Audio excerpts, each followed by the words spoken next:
शङ्करं न स्मरामि क्षन्तव्यो मे पराधः शिव शिव शिव भो श्रीमहादेव शम्भो। ज्योतिष में आस्था और विश्वास रखने वाले सभी दर्शकों को प्यार भरा नमस्कार। मेरे इस YouTube चैनल ज्योतिष अथय ज्ञान सागर को सब्सक्राइब करें और साथ ही साथ बेल आइकॉन के बटन को प्रेस करें ताकि सभी नोटिफिकेशन आपको मिलती रहें। वीडियो में दी गई जानकारी अगर आपको महत्वपूर्ण और ज्ञानवर्धक लगती है तो इसको शेयर और लाइक करना ना भूलें ताकि आपका प्यार और सपोर्ट इसी तरह से मुझे मिलता रहे। मैंने आप सबको अपने पिछले वीडियो में राहु और केतु के बारे में जानकारी दी थी, जिसमें मैंने बताया था कि राहु जो है 23 सितंबर को परिवर्तन कर रहा है। राहु के कारक तत्व क्या होते हैं, किन लोगों को देख करके आप पहचान सकते हैं कि हाँ राहु का प्रभाव इनके ऊपर है। अभी केतु से संबंधित एक वीडियो बाकी है, उसको मैं बाद में बना के आपको अपलोड करूँगी। आज मैं आपको बताने वाली हूँ कि मेष से लेकर के मीन राशि में 6 राशियों के हिसाब से आपको बताऊँगी कि कौन सी राशि को राहु क्या फल देने वाला है।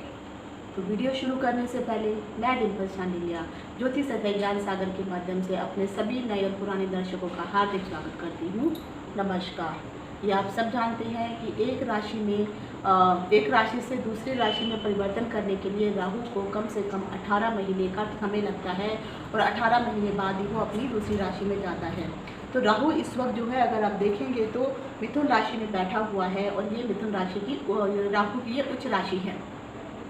लेकिन उच्च राशि को लेकर के ऋषियों में मतभेद भी था।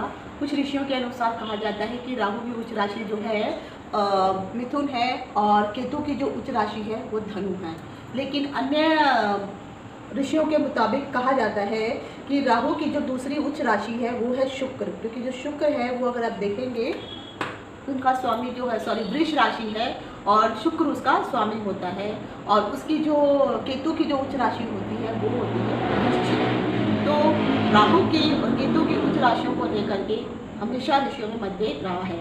लेकिन राहु चाहे शुक्र में वृष में बैठे या फिर वो मिथुन में बैठे, अपना कुछ का अच्छा और बुरा फल दिखाता जरूर है। वैदिक ज्योतिष के अनुसार से अगर आप राहु के बारे में जानेंगे तो राहु जो है बेशक एक क्रूर ग्रह माना गया है, दूषित ग्रह माना गया है और इसको जो है पाप ग्रहों की संज्ञा भी दी गई है। लेकिन मैं अगर अपने हिसाब से कहूँ तो राहु जो है वो आपके कर्मों के अनुसार ही आपकी कुंडली में बैठता है और उसके हिसाब से शुभ और अशुभ प्रभाव देता है।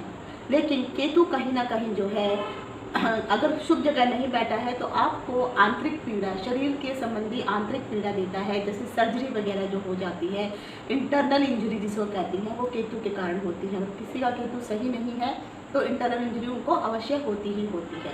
लेकिन अगर शुभ ग्रहों में देखा जाए तो नव ग्रहों में से सिर्फ केतु ही एक ऐसा ग्रह है जिसके कारण आपको मोक्ष की प्राप्ति होती है।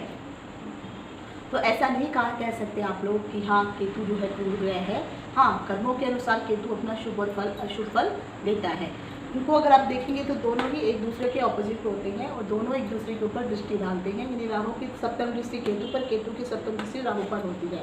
लेकिन एक चीज़ का ध्यान रखिए, जब ये एक दूसरे के ऊपर दृष्टि डालते हैं तो उन दृष्टियों का एक दूसरे के ऊपर कोई भी प्रभाव नहीं पड़ता है। लेकिन अगर यहीं पर मान लीजिए राहु के साथ कोई और ग्रह बैठा हुआ है और केतु के साथ कोई अन्य ग्रह बैठा हुआ है तो केतु की सप्तम दृष्टि राहु पर भी पड़ेगी और उस अन्य ग्रह के ऊपर भी पड़ेगी। तो राहु के ऊपर केतु का प्रभाव तो नहीं पड़ेगा, लेकिन ये जरूर है जो अन्य ग्रह बैठा होगा तो राहु की केतु की जो सप्तम दृष्टि है उस ग्रह को प्रभावित जरूर करेगी। इस 2020 सितंबर में जो है 23 तारीख का दिन है, उस दिन बुधवार का दिन है। उस दिन राहु जो है अपनी मिथुन उच्च राशि मिथुन को छोड़ करके चंद्रमा की जो उच्च राशि है जिसको हम वृष राशि कहते हैं और इसी को राहु की उच्च राशि भी माना गया है, इसमें में प्रवेश कर रहा है। अब इसके कारण जो है मेष से लेकर के कन्या राशि वालों पर क्या प्रभाव पड़ने वाला है मैं उसकी जानकारी दे रही हूँ। अगर आप व्हाइट बोर्ड पे देख रहे हैं तो यहाँ पे मैंने हर भाग में कुछ ना कुछ एक शब्द लिखे हुए हैं। इन शब्दों का अर्थ भी क्या बनेगा वो भी मैं आपको समझाऊंगी। तो देखा जाए मेष राशि से अगर मैं शुरू करती हूँ तो राहु 2020 में मेष राशि के ऊपर जो है किस प्रभाव डालेगा। तो आप यहाँ पे देख रहे हैं ये हमारी वृष राशि है, वृष राशि में राहु विद्यमान है। लेकिन जो मेष राशि है इस बार जो है मेष राशि पड़ेगी आपके दूसरे भाव में। मेष राशि के जितने भी जातक हैं जिनका दूसरा भाव पड़ रहा है कुंडली का जो दूसरा भाव होता है उससे जो है आपका धन देखा जाता है, आपका कुटुंब देखा जाता है, आपका परिवार का कुटुंब कैसा होगा, आपकी वाणी देखी जाती है। तो वैदिक ज्योतिष के अनुसार अगर जो दूसरा भाव है उसमें अगर कोई भी क्रूर ग्रह आ जाता है तो वो शुभ फल नहीं देता है। अगर आप देखेंगे तो मैंने यहाँ पे कलह लिखा हुआ है, अर्थात मेष राशि वालों को कलह से बहुत प्रॉब्लम होने वाले हैं। अगले 18 महीने उनको बहुत ही मुश्किल से उनके बीतने वाले हैं। हाँ, मैं कुंडली के पूरा 6 राशियों के बारे में बता दूंगी, तो अंत में मैं आपको उपाय बताऊंगी। तो जिन भी राशियों के लिए राहु जो है शुभ फल नहीं दे रहा है, उन राशि वालों को जो है इसका उपाय करना चाहिए। तो दूसरे भाव में यहाँ पर बैठने के कारण होगा क्या, आपकी वाणी कटु हो जाएगी। वाणी के कारण जो है आपका जो है घर में बहुत कलेश अधिक हो सकता है। तो वाणी पे आपको कंट्रोल करने की ज़रूरत है, आपकी वाणी कंट्रोल होने वाली है। और मेष राशि के जितने भी जातक होते हैं वैसे भी मंगल से प्रभावित होते हैं, तो उनके अंदर क्रोध बहुत अधिक होता है। लेकिन ये भी ध्यान रखिए कि शास्त्र में कहा गया है जब राहु और मंगल का ज्योतिषीय युद्ध होता है तो उसमें जो है राहु ज़्यादा जीतता है, मंगल कम जीत पाता है। तो कहीं ना कहीं ऐसे लोगों के ऊपर राहु का प्रभाव बहुत अधिक रहने वाला है। अपने परिवारजनों के साथ मिठास बना के रखिए, वाद विवाद का माहौल बन सकता है, आपको उससे अपने आप को बचना है। दूसरा, क्योंकि ये धन का भाव भी होता है तो धन संबंधी मुश्किलें भी आपको आ सकती हैं। इस समय जो भी अगर आप कोई व्यापार कर रहे हैं या जो लोग नौकरी पेशा है, नौकरी कर रहे हैं, उन लोगों को आर्थिक परेशानियों का सामना करना पड़ सकता है। तो कोशिश कीजिए, अगर आप कोई जॉब कर रहे हैं तो आपको अपनी जॉब नहीं छोड़नी है। ये मैं सब इंक्लूड करके बता रही हूँ। इसमें जो है आपकी दृष्टियाँ भी हैं। अगर आप देखेंगे तो राहु की अगर दृष्टि पड़ेगी तो यहाँ से जो सप्तम दृष्टि पड़ेगी वो यहाँ पर अष्टम भाव में पड़ेगी, जिसके कारण जो होगा क्या, जो राहु है उन लोगों को कहीं ना कहीं से अष्टम दृष्टि पड़ने के कारण जो है क्योंकि ये वृष राशि की ही राशि का जो मालिक है शुक्र है, उसी की राशि है, तो उनको कहीं ना कहीं से धन की प्राप्ति भी हो सकती है। उनका रुझान जो है जो गुप्त विद्याएं होती हैं उनकी तरफ जरूर जा सकता है। रहस्यमय विद्याएं होती हैं, ये रहस्यमय तरीके से कहीं ना कहीं से जो है आपको धन की प्राप्ति भी हो सकती है। हाँ, ये जरूर है कि शत्रु के आपके ऊपर हावी होने की संभावना है, लेकिन उसके बावजूद जो भी लोग नौकरी कर रहे हैं, चाहे वो अपना व्यवसाय कर रहे हैं, आप लोगों को वहाँ पे टेंशन होगी, तनाव महसूस होगा, लेकिन फिर भी आप अपने आप को उससे बचा के रखिए। आपको नौकरी नहीं छोड़नी है और नौकरी को करते रहिए। हालांकि राहु के जो मंत्र होंगे वो मैं आपको अंत में बताऊंगी, तो उसका जो है आपको मंत्रों का जाप कीजिए। कौन से मंत्र का जाप करना है ये मैं अंत में बताऊंगी आपको, तो सभी लोग जो हैं उसी हिसाब से उन मंत्रों का जाप जरूर कीजिए। तो ये आप मान लीजिए कि मेष राशि वालों के लिए राहु जो उतना शुभ नहीं होने वाला है। हालांकि क्या पे देखिए तो 1 2 3 4 5 पांचवी दृष्टि जो है इनके सुख के भाव यहाँ पर पड़ रही, छठे भाव में पड़ रही है। तो छठा भाव जो होता है आपकी मृत्यु का भाव, छठा भाव जो है आपके ऋण का भाव होता है, रिपू का भाव होता है, बीमारी का भाव होता है। तो ये बात जरूर है कि यहाँ पर दृष्टि पड़ने के कारण आप लोगों के ऊपर जो कोई भी अगर ऋण है तो 1-1.5 साल के अंदर जो है वो ऋण किसी न किसी तरह जो है आप ख़त्म कर ही लेंगे, पर कोशिश कीजिए कम से कम ऋण लें। दूसरा, अगर आपको लंबे समय से कोई बीमारी चली आ रही है तो राहु के कारण जो है हो सकता है अब धीरे धीरे जो है आपकी बीमारी में कुछ जो है सुधार आना शुरू भी हो सकता है। अब आ जाता है कि इनकी जो होती है नवम दृष्टि, 1 2 3 4 5 6 हो गई, ये सप्तमी दृष्टि में 8 9, 8वीं दृष्टि, 9वीं दृष्टि जो है इनकी दसम भाग यानी कार्य क्षेत्र में पड़ रही है। इसलिए मैंने कहा है कि आपको जो है कार्य क्षेत्र पर संभल के काम करना है। ऐसा ना हो कि आपके गुस्से के कारण, वाणी के कारण जो है आपको जॉब से निकाल दिया जाए। तो आपको अपने आप कंट्रोल रखना है, गुस्से पे कंट्रोल करके चलना है, तभी जाकर के आपको जो है सफलता प्राप्त होगी। अभी तो मैं आज आपको बता रही हूँ सिर्फ राशि के हिसाब से, फिर जब दोनों राशियों का समापन हो जाएगा तब मैं आपको नक्षत्रों के आधार पर भी बताऊंगी कि कौन से नक्षत्र वाले को क्या फल देने वाला है। अब आ जाता है कि राहु का जो गोचर है वृष राशि वालों के लिए अगर आप देखेंगे तो वृष राशि जो है यहाँ पर आ जाती है प्रथम भाव में। तो ये आपका जो है शरीर का हिस्सा होता है। मिथुन में जैसे मैंने कहा कि मिथुन में अभी भी राहु विराजमान है और वृष में जब उसका गोचर होने वाला है, इसीलिए वृष राशि के जातकों को बहुत अधिक ये राहु प्रभावित करने वाला है। अगर कुंडली में आपके राहु की कंडीशन बहुत अच्छी है तो जरूर इसका शुभ फल आपको मिलेगा, लेकिन अगर कुंडली में राहु की कंडीशन अच्छी नहीं है तो कहीं ना कहीं आपको शरीर से संबंधित प्रॉब्लम हो सकती हैं, क्योंकि ये जो भाव होता है आपका लगन का होता है, शरीर का होता है, इससे आपका चरित्र, आपकी कीर्ति, आपकी पर्सनालिटी बनती है। तो राहु जब यहाँ पर आता है तो कहीं ना कहीं आपके मन में जो है छल कपट की भावना उत्पन्न हो सकती है और जिसके कारण बाद में आपको परेशानी भी हो सकती है। तो कोशिश कीजिए यहाँ पर आपको छल कपट की भावना को अगर आप त्यागते हैं तो कहीं ना कहीं जो भी राहु से संबंधित महत्वपूर्ण क्षेत्र है वहाँ पर आपको सफलता प्राप्त होगी। तो राहु है वृष राशि में, क्योंकि उच्च का होता है, तो देख सकते हैं कि ऐसे लोगों को जो है जो भी अपना काम करेंगे आपको चतुराई आपके मन में आ जाएगी और चतुराई से आप उस काम को पूरा भी कर पाएंगे। साथ ही साथ जो है आपकी जो बुद्धि होगी वो बहुत तीव्र हो जाएगी, क्योंकि राहु के बारे में मैंने ऑलरेडी डिटेल दे रखी है, तो आप मेरे पिछले वीडियो जरूर देखिए तो आपको समझ में आएगा। राहु एक जो है इंटेलिजेंट व्यक्ति था, जो बाद में इसका नाम स्वरभानु था, तो बहुत ही इंटेलिजेंट था। तो उसी प्रकार की जो इंटेलिजेंस है वो आपके अंदर आ सकती है। कहीं ना कहीं जो है आपकी इस इंटेलिजेंस से जो आपके अन्य मित्र हैं वो आपको जो है मतलब चौंक सकते हैं कि ये व्यक्ति पहले ऐसे नहीं था, लेकिन सडनली इसके अंदर इस प्रकार के भाव कैसे आ गए हैं। और कहीं ना कहीं आपको जो है भूलने की बीमारी भी हो सकती है, आपको बातें शायद उतनी याद ना रहे। और इस दौरान अगर आप अपने भाग्य का साथ देखना चाहते हैं तो कहीं ना कहीं भाग्य का साथ भी मिलने वाला है। उसका कारण क्या है कि अगर आप देखेंगे तो राहु की 1 2 3 4 5 पाँचवीं दृष्टि जो है राहु की पंचम भाव में पड़ रही है। पंचम भाव में पड़ने के कारण तो एक तो आपके पेट में कुछ प्रॉब्लम हो सकती है, पेट से संबंधित जो भी प्रॉब्लम हो तो डॉक्टर को जरूर दिखाइए। और खासकर जो आपके पेट में होगा क्योंकि ये जल की तो आपको पानी से संबंधित कुछ भी प्रॉब्लम हो सकती है, तो कोशिश कीजिए आपको दूषित पानी नहीं पीना है। कोल्ड ड्रिंक, अल्कोहल ये सब अगर आप पीते हैं तो आपको मुसीबत का सामना करना पड़ सकता है। उसके बाद जो 7वीं दृष्टि आती है वो उनके सप्तम भाव पर आती है। सप्तम भाव जो है आपके पार्टनर का होता है, तो पार्टनर के भाव में जो है हो सकता है आपकी जो है इस राशि में आने पर जो है पार्टनर से हो सकता है कुछ कला कलेश हो सकती है, लेकिन कहीं ना कहीं फिर भी पार्टनर जो है आपका साथ भी दे सकते हैं। तो कोशिश कीजिए, मन मुटाव मत बनाइए। पार्टनर के साथ जो है आपके मन में छल कपट उत्पन्न हो सकता है पार्टनर के प्रति, तो इस चीज़ को जो है आपको अपने आप को बचा के रखना है। वाणी पे आपको जो है संयम बरतने की ज़रूरत है, नहीं तो वाणी के कारण ही जो है आपकी पार्टनरशिप भी जा सकती है। उसके बाद जो है नवम भाव में इनकी दृष्टि पड़ेगी। जब भी राहु नवम भाव में इनकी पड़ती है तो नवम भाव में दृष्टि पड़ना भी शुभ नहीं होता है। मैंने एक चीज़ आपको पिछले वीडियो में बताई है कि अगर आपकी कुंडली में राहु शुभ है तो राहु अपनी शुभ दृष्टियां डालेगा बाकी सभी राशियों पे। अगर आपकी दृष्टि शुभ नहीं, राहु शुभ नहीं है कुंडली में, तो उसकी क्रूर दृष्टि आपको परेशान कर सकती है। तो कहीं ना कहीं अगर राहु शुभ है तो आपको भाग्य का साथ मिलेगा, लेकिन राहु शुभ नहीं है तो हो सकता है आपको जो है जेल की यात्रा भी करनी पड़ सकती है। अनायास आपके ऊपर जो है कुछ इस प्रकार के जो है उल्टे सीधे मुकदमे बन सकते हैं। जो काम आपने नहीं किया, यानी छल कपट के द्वारा आपको फंसाया जा सकता है।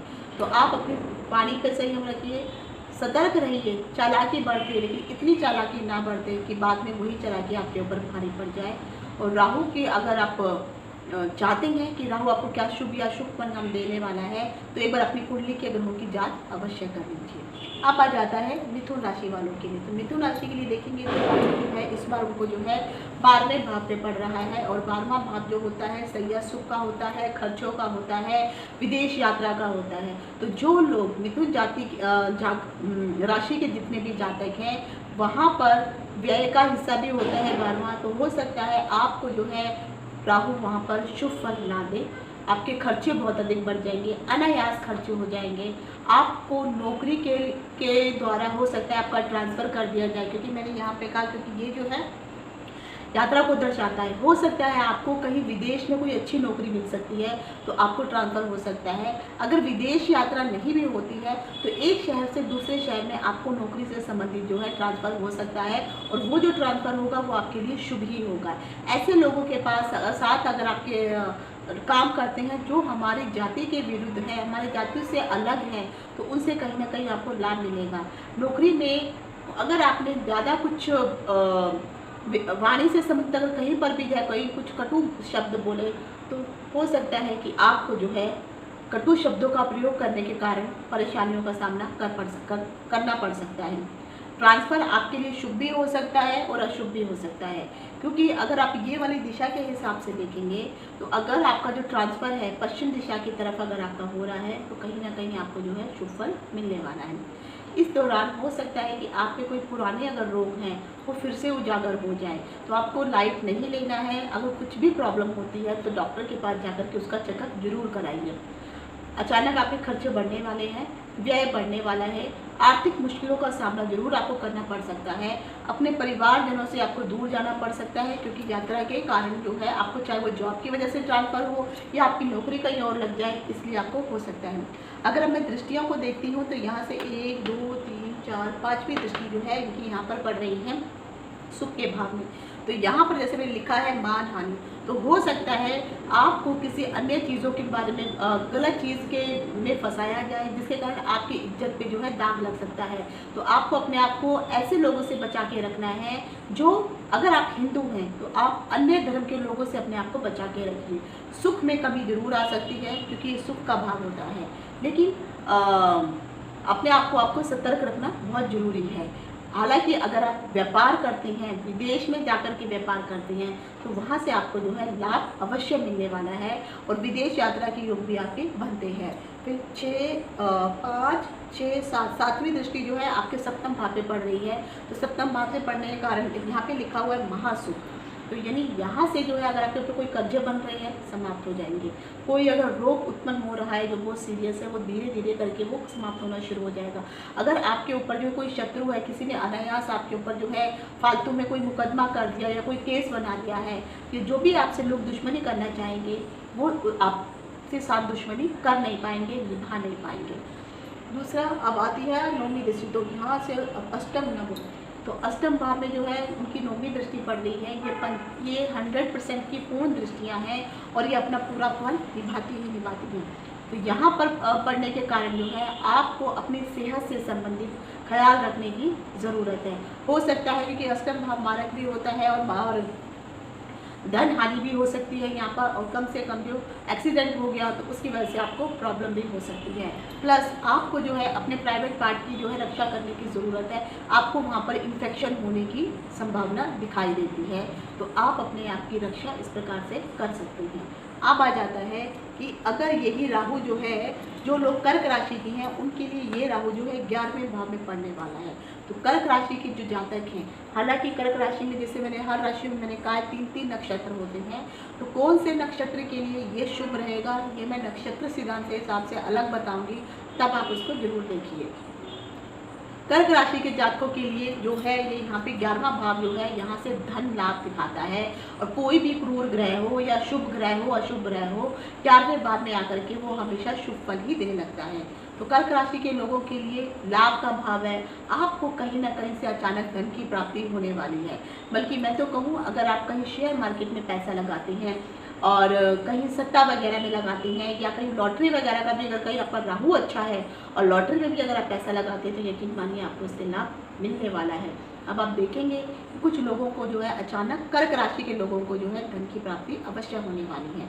11वें भाव में राहु का जो गोचर होता है वहाँ पे हमेशा शुभ माना जाता है। आय में तो वृद्धि होगी ही होगी, साथ में हो सकता है कि आपके आय प्राप्ति के और नए स्रोत भी खुल सकते हैं। हो सकता है आप अपना बिजनेस एक्सपेंड कर सकते हैं। राहु के कारण आपके मन के अंदर जो है एक जोश स्फूर्ति वो उत्पन्न होगी, पराक्रम में वृद्धि होगी, और जिसके कारण जो है आप कोई भी कार्य करेंगे तो उसमें आपको सफलता अवश्य प्राप्त होने वाली है।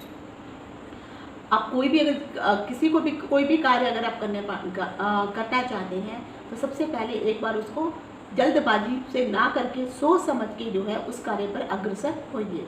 अब आप यहाँ पे देखिए तो उनकी दृष्टि 1 2 3 4 5वीं दृष्टि जो है तीसरे भाव पर पड़ रही है। तो यहाँ पर कहीं ना कहीं सौभाग्य, जैसे मैंने कहा कि आपका साथ देने वाला है, आपको भाग्य से वृद्धि होने वाली है और धन का लाभ होने वाला है, और आपकी जो भी मन की इच्छाएं होंगी वो पूर्ण होंगी। हाँ, भाई बहनों के साथ जरूर आपका मनमुटाव हो सकता है, लेकिन फिर भी आपको ये राहु बहुत अधिक शुभ रहने वाला है। उसके बाद सप्तम दृष्टि आ जाती है यहाँ पर।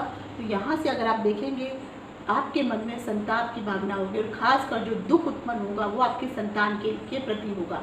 तो आप अपनी संतान को बचा के रखिए, उनको समझाइए, उनके ऊपर गुस्सा मत कीजिए, नहीं तो संतान को कुछ ना कुछ प्रॉब्लम भी हो सकती है। और ख़ासकर आपको अपने पेट के प्रति भी जो है ध्यान रखने की ज़रूरत है। उससे भी आपको जो है अगर पेट में कोई गैस वगैरह इत्यादि हो जाती है या जल से संबंधित कुछ समस्या होती है, अगर आप अल्कोहल वगैरह पीते हैं तो आगे आपको मुसीबत हो सकती है।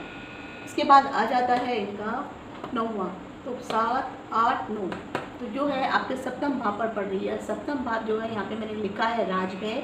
राजव्यय का अर्थ होता है कि अगर आपने कोई चालाकी की, कोई सरकार से गलत कार्य किया, सरकार से कुछ छुपा के किया, तो आपको जो है अंदर भी जाना पड़ सकता है, सरकार आपको दंड भी दे सकती है। तो आपको इस चीज़ से बचना चाहिए। अब आ जाता है सिंह राशि के लिए। तो सिंह राशि के लिए अगर आप देखेंगे तो दशम भाव में राहु का विचरण हो रहा है और दशम भाव में जैसे मैंने लिखा है कलह है। जब भी राहु दशम भाव में आता है तो घर का वातावरण जो है शुभ नहीं होता है। यहाँ पे कलह कलेश उत्पन्न हो जाती है और दशम भाव कर्म का भाव भी होता है और जहाँ पर राहु जो है शुभ परिणाम कभी दे भी सकता है और नहीं भी दे सकता है। हालांकि देखा जाए तो सिंह राशि में अगर राहु बैठा होता है तो राहु वहाँ पर शुभ फल देने लगता है।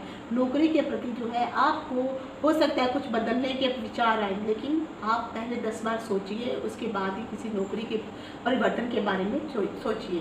क्योंकि सिंह राशि में जब राहु आएगा तो राहु जो होगा उच्च का ही होने वाला है, तो कहीं ना कहीं आपको एक अच्छी नौकरी मिल सकती है, पद उन्नति हो सकती है। और अगर आपका किसी एक पुरानी कंपनी में ही काम कर रहे हैं तो आपकी जो है पोस्ट में इंक्रीमेंट हो सकता है, पदवी बढ़ सकती है, सैलरी में इंक्रीमेंट हो सकता है। आपके जो सहभागी हैं वहाँ पर आपको जो है सहयोग देंगे, आपके दुश्मन नहीं बनेंगे बल्कि आपकी वो मदद करना चाहेंगे, जिसके कारण आपको आर्थिक लाभ भी होगा, मान सम्मान में आपकी बढ़ोतरी भी होगी। हाँ, हो सकता है कि आपको अपने पारिवारिक जीवन में थोड़ी सी कठिनाई का सामना करना पड़ सके। उसका कारण क्या है, तो यहाँ पे देखिए 1, 2, 3, 4, 5 पांचवी दृष्टि जो है आपकी यहाँ पर पड़ रही है द्वितीय भाव में। यहाँ पे फिर आपकी वाणी में प्रॉब्लम होगी, कलह कलेश होना शुरू हो जाएगा, जिसके कारण परिवार में, और ये कुटुंब का भी हिसाब रहता है, तो परिवार में मतभेद हो सकते हैं। तो कोशिश कीजिए अपने परिवार में जो है अच्छी वाणी बोल करके जो है आप वातावरण को शांत रखिए। आर्थिक लाभ तो अवश्य मिलने ही वाला है, आपको पदोन्नति भी आपकी होने वाली है, लेकिन हर चीज़ में आपको संयम बरतने की ज़रूरत है। और ख़ासकर अगर आपकी वाइफ है तो उनके साथ जो है, स्त्रियों के साथ जो है आपको रिस्पेक्ट से बात करनी है, चाहे वो आपकी वाइफ हो, चाहे वो आपके ऑफिस के कलीग ही क्यों ना हो। नहीं तो कहीं ना कहीं वैवाहिक जीवन में आपको प्रॉब्लमों का सामना करना पड़ सकता है। तो इसीलिए आपको वाणी पे काबू करना, कंट्रोल करना बहुत जरूरी है। किसी से कटु शब्दों का, कठोर शब्दों का अगर प्रयोग करेंगे तो आगे मुश्किल हो सकती है। अब 5, 6, 7 तो फिर से यहाँ पे सप्तम भाव में अगर आपकी इसकी दृष्टि पड़ रही है तो यहाँ पर जो है आपका जो है स्त्रियों के द्वारा आपका अपमान हो सकता है, मान हानि हो सकती है। तो कोशिश कीजिए स्त्रियों से उलझिए नहीं और ऐसे स्त्रियों से ना उलझिए जो आपके धर्म के विरुद्ध हों। अगर आप हिंदू हैं तो क्रिश्चियन हो गए, मुस्लिम हो गई, सिख हो गई, ईसाई हो गई, तो ये आपके धर्म के विरुद्ध होते हैं, धर्म के अलग होते हैं। तो इन लोगों के साथ जो है आपको कोई भी किसी प्रकार का मनमुटाव नहीं करना है। उसके बाद आ जाता है उनकी सप्तम दृष्टि, नवमी दृष्टि। तो 7, 8, 9 नवम दृष्टि जो है आपकी जो है छठे भाव में पड़ रही है, जो रोग रिपु ऋण का भाव होता है। तो कहीं ना कहीं यहाँ पर राहु आपको जो है शुभ परिणाम देने वाला है। कर्जे हैं तो धीरे धीरे समाप्त हो जाएंगे, कोई रोग से परेशान है तो धीरे धीरे खत्म हो जाएंगे। किसी ने अगर अनायास आपके ऊपर कोई केस वगैरह कर दिया है तो कहीं ना कहीं अब शत्रु जो है आपसे डरने लगेंगे और आपसे हार मानने लगेंगे। अब आ जाता है कन्या राशि के लिए, जिसकी कन्या राशि है। कन्या राशि के लिए जो है ये भाग्य भवन में राहु पड़ रहा है और भाग्य भवन में क्रूर ग्रहों का आना शुभ नहीं माना जाता है। राहु का गोचर यहाँ पर आने के कारण जो है नवम भाव में प्रतिकूल अर्थात क्रूर अशुभ फल प्रभाव दे सकता है। इस दौरान हो सकता है कि आप किसी भी प्रकार के कार्यों को करना चाहें, लेकिन उसमें आपको कठिनाइयों का सामना करना पड़ेगा। भाग्य आपका उतना साथ नहीं देगा जितना साथ वो पहले दे रहा था। और साथ ही साथ आपके जो भी काम बनते हुए जो भी अच्छे काम थे, आपको लगता है कि हाँ ये मेरा काम बन जाएगा और बस मुझे सफलता मिलेगी, तो कहीं ना कहीं उसमें बिगाड़ आ सकता है। और इस प्रकार अगर आप देखेंगे, लेकिन बाकी के जो अन्य क्षेत्र हैं वहाँ पर कहीं ना कहीं राहु जो है आपको जितना आप उम्मीद कर रहे हैं कि हाँ मुझे इतना अच्छा फल प्राप्त होगा, ऐसा वो शुभ फल आपको नहीं देने वाला है। अब अगर दृष्टियों का हिसाब देखें तो 1 2 3 4 5 सॉरी 1 2 3 4 5, तो पांचवी दृष्टि जो है उनकी यहाँ पर भाग्य भवन पे पड़ रही है। भाग्य भवन पे पड़ने के कारण तो कहीं ना कहीं शरीर से संबंधित आपको कुछ मुसीबतों का सामना करना पड़ सकता है, लेकिन क्योंकि उच्च का राहु की दृष्टि यहाँ पे पड़ रही है, वृष राशि के ऊपर पड़ रही है, तो आपको जो है अगर कुछ ऐसे लोग जो राजनीति से जुड़े हुए हैं उनके कारण जो है आपको कुछ ना कुछ लाभ प्राप्त हो सकती हैं। धन का भी आपको लाभ हो सकता है, आपकी मान मर्यादा प्रतिष्ठा जो है वो सब भी बढ़ सकती है। लेकिन आपको ऐसा नहीं सोचना है कि हाँ मेरे बड़े बड़े लिंक है तो मैं किसी भी प्रकार का कोई भी ऐसा गलत कार्य करूँ तो मुझे कुछ नहीं होगा, तो आप फंसाए जा सकते हैं। किसी के द्वारा आपके ऊपर झूठा और आरोप लगाया जा सकता है, इसी कारण आपके शरीर को कष्ट होगा और भय भी उत्पन्न होगा। तो कोशिश कीजिए हर चीज़ में डिस्टेंस बना के रखिए। उसके बाद जो है 1 2 3 4 5 6 7 सातवीं दृष्टि जो है यहाँ पड़ेगी, तो कहीं ना कहीं भाग्य आपका साथ देने वाला है। मान प्रतिष्ठा मर्यादा आपकी ऊपर उठने वाली है, धन भी बढ़ेगा, लोगों में आपकी पहुंच भी बढ़ेगी और लोग आपका मान सम्मान आदर भी करने वाले हैं। और कहीं ना कहीं जो हो सकता है कि आपको वाहन का और घर का ये सब का सुख भी प्राप्त होने वाला है। अब आ जाती है नवम दृष्टि। तो नवम दृष्टि पड़ती है पंचम भाव में। बच्चों के प्रति थोड़ा सा आपको सावधान रहने की ज़रूरत है। हाँ, यहाँ पर जो है अगर मान लीजिए कोई भी अगर आपसे छोटे आपके जो भी बच्चे हैं उनके ऊपर आपको ज़्यादा क्रोध दिखाने की ज़रूरत नहीं है। हो सकता है उनको पेट के संबंधित भी बीमारियाँ हो सके, आपको भी पेट से संबंधित बीमारियाँ हो सके, उनको जल से संबंधित अगर वो कोई ख़राब पानी पीते हैं, बच्चों को भी और आपको भी, अगर आपने दूषित जल का प्रयोग किया है या फिर कोल्ड ड्रिंक, एल्कोहल ये सब बहुत अधिक पीते हैं, तो आपके पेट में अल्सर तक होने की भी संभावना बन सकती है। तो इस प्रकार जो है कोशिश कीजिए ऐसे लोग जिनका राहु जो है नवम भाव में आ रहा है, ईश्वर के प्रति ध्यान लगाइए। ये पक्का है कि ईश्वर के प्रति आपका मन उतना अब नहीं लग पाएगा जितना पहले लगता था, लेकिन आपने अपने आप को ईश्वर के प्रति ढालना है, उनकी आराधना करनी है, अर्चना करनी है और अध्यात्म की तरफ थोड़ा सा अगर आप झुकते हैं तो आपका जो है राहु शुभ फल देने वाला है। अब आ जाते हैं सभी लोगों के लिए उपाय की बात।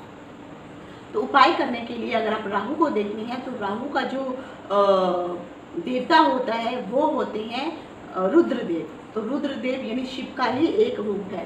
तो जिन भी लोगों के लिए मैंने बताया है कि राहु आपको शुभ फल नहीं देने वाला है, क्रूर गलत फल देने वाला है, अशुभ फल देने वाला है, अगर आपको अशुभ फल मिल रहा है तो ऐसे लोगों को रुद्राष्टक का पाठ करना चाहिए। जो रुद्र के मंत्रों का आप जाप कीजिए, शिव जी का ओम नमः शिवाय का आप जाप कीजिए और रुद्राष्टक या फिर आप शिव अपराध समाश्रोत है उसका आप पाठ कर सकते हैं। मंदिर में जाकर के रुद्रा अभिषेक आप करवा सकते हैं राहु का। तो आप कोई भी अगर आप जल चढ़ाते हैं तो उसके अंदर जौ का इस्तेमाल जरूर कीजिए। अगर आपके घर में कोई कला कलेश का माहौल बहुत अधिक बिगड़ गया है तो आपको जो है कम से कम 200 ग्राम जौ लेनी है और उसको जो है एक ऐसे पोटली में किसी चीज़ में बांध दीजिए और एक अंधेरे वाली जगह पे रखिए जहाँ पर रोशनी ना आती हो और किसी भारी चीज़ के नीचे जो है उसको दबा के रखिए। तो अगर आप 1 साल या 1.5 साल तक जब भी राहु है तब तक आप करके रखेंगे तो इसके प्रभाव से आपको आराम अवश्य मिलने वाला है। लेकिन कोशिश कीजिए ओम नमः शिवाय मंत्र का अगर आप जाप कर सकते हैं तो वो जरूर जाप करिए। रुद्राष्टक का कम से कम जो है आपको 27 बार, क्योंकि 27 नक्षत्र होते हैं और नवग्रह हैं, तो 9 या फिर 27 बार आपको जो है इन मंत्रों का जाप करना है और ओम नमः शिवाय के मंत्रों का भी जाप करेंगे, तब भी आपको राहु से संबंधित जो भी परेशानियां हो रही हैं उससे आपको जो है निजात मिलेगी। तो आशा करती हूँ जो मेष से लेकर के कन्या राशि तक के बारे में जो भी मैंने आज आपको जानकारी दी है आपको पसंद आई होगी। अगली बार मैं बताऊंगी आपको तुला राशि से लेकर के मीन राशि तक के जातकों को राहु क्या फल देने वाला है। आज यहीं तक, इति शुभम, नमस्कार।